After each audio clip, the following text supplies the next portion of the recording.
Welcome back everyone. Just thought I'd do a video today on all of my fruit trees. And I know technically a tomato isn't really a fruit tree. I thought we'd start here. So as you can see, it's covered in flowers. Some more over here. Camera doesn't really pick them up, but they are there. And somewhere in here, if we dig through, there's actually heaps of tomatoes on this plant. Now I didn't plant this, it grew all by itself from a seed.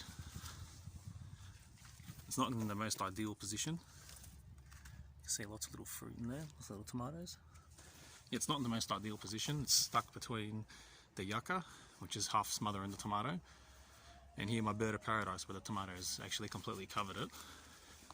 I did tie the tomato up quite a few times, but it's just spilled over everywhere, comes out onto the grass. So there's even fruit, even tomatoes on it out here, flowers everywhere. So yeah, it's quite a big bush, and hopefully we do get quite a few tomatoes off it. Yeah, it's completely covered everything back here. The carcay plant's smothered. But yeah, it's looking really good. We'll move along now, over here to the bay leaf. As you can see, I haven't taken the plastic off just yet. Just trying to keep the blackbirds out until I do plant in here again. See, there's nothing in here. Now this is a very easy tree to grow in Melbourne. I never water it, because when I do, it gets covered in these black spots here on the leaves. So I never water it and I never feed it. And it's growing really, really well. So a very easy plant to grow here in Melbourne. And great for cooking. These leaves, you take them off and you dry them out. Excellent in cooking. So we'll move along now. Over here to the cherry tree. Now, people who watch my channel will have seen this tree heaps of times, and you'll already know that I do nothing to this tree, apart from cut it really small. So it's only just over the height of the fence, and you can see it's in a barrel, probably a good half a metre off the ground, so it's very short.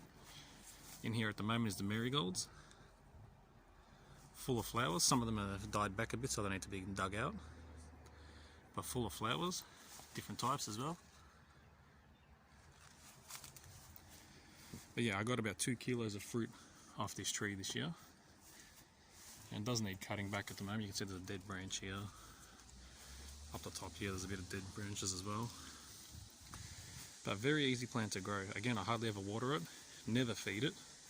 And I've been told, apparently, the healthier the plant, the less fruit you get. So if you do keep it a little bit sick and not in optimal condition, apparently you do get more fruit.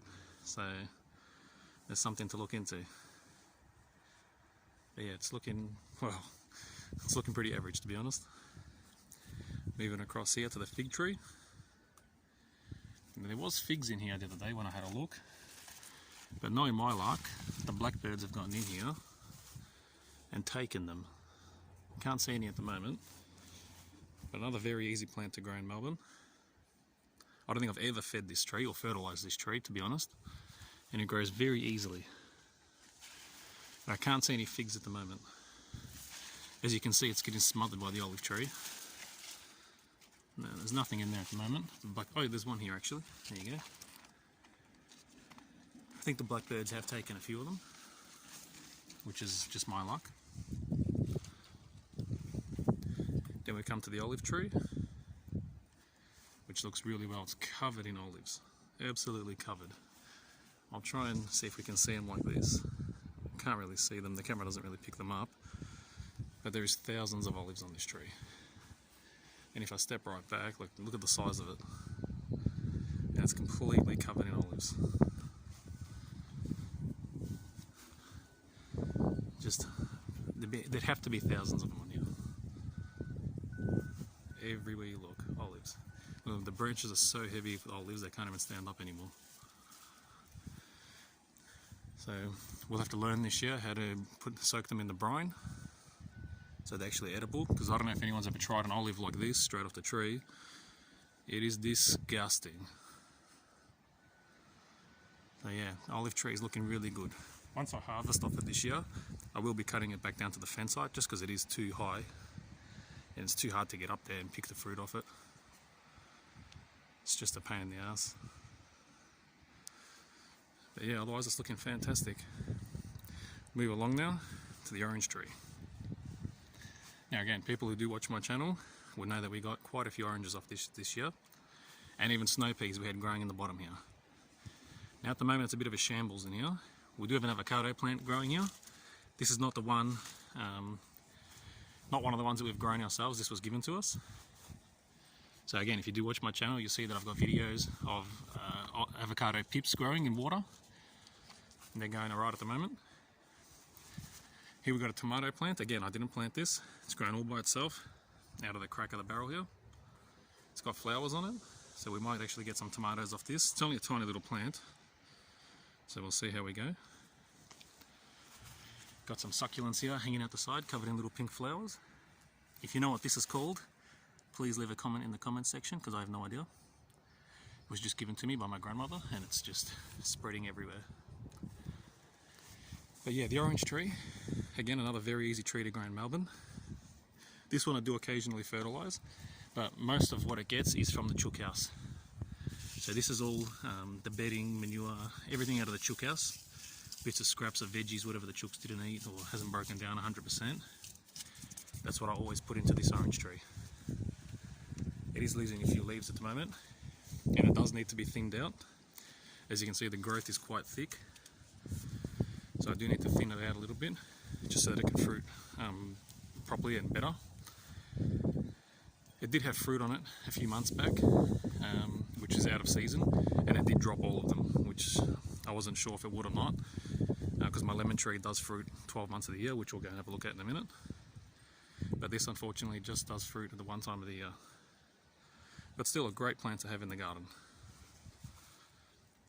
This carnation, which I haven't planted, needs to be deadheaded. I've had this in this pot for I reckon at least 12 months now. I just can't decide where to put it, so it just sits there. But yeah, we'll move along now to the apricot tree. The apricot tree, which we've seen, again, if you watch my video, you will have seen heaps of times. It's got a heap of new growth on it. So next year, after it fruits again, we'll be cutting it back down, because again, it's just too high and too hard to get the fruit. You need to get a ladder into the garden bed, and it's just a nuisance. So we did get about 6 kilos of fruit off this tree this year, which is really good. It's the best crop we've had so far from this tree. So hopefully it does just get better and better. But again, yeah, another very easy tree to grow in Melbourne. I do fertilise this one every so often, just with an all-purpose fertiliser, nothing fancy. And again, down here, it's normally chicken manure and bedding again from the chook house. But if you remember, we did plant seedlings in here. Sorry, seeds, not seedlings. And the blackbirds got in and dug them all out. That's all that's left, those two little ones there. But I will be redoing this barrel. Need to get some sort of cage to put over the top of the soil here, just to keep the blackbirds from digging it out. Because you can see they've dug out all around the edges, and there's holes everywhere. They pretty much dug out my cactus at one point. I had to put it back in. Also, to help out with the bugs, you can see I've put Vaseline around the trunk of the tree. That's because when I had fruit on here, the earwigs and the ants were getting to the fruit before it was ready, and I was missing out. So I put Vaseline. At first I tried double-sided tape, which the bugs didn't, the ants and the earwigs didn't care. They just climbed straight over it. So I did Vaseline, and it stopped them completely. So there's a little tip for you. If you've got bugs destroying your fruit that can't fly, bugs that can't fly, sorry, destroying your fruit, that's one way to stop them. Yeah, we'll continue along now to the lemon tree. Oh, sorry, actually the peach tree. Again, the peach tree this year, I didn't get any fruit off it. And again, it's just grown way too tall. So we'll be cutting it back this winter when it goes dormant. We'll be cutting it back just because it is way too tall. It did have leaf curl all over it, but I sprayed it.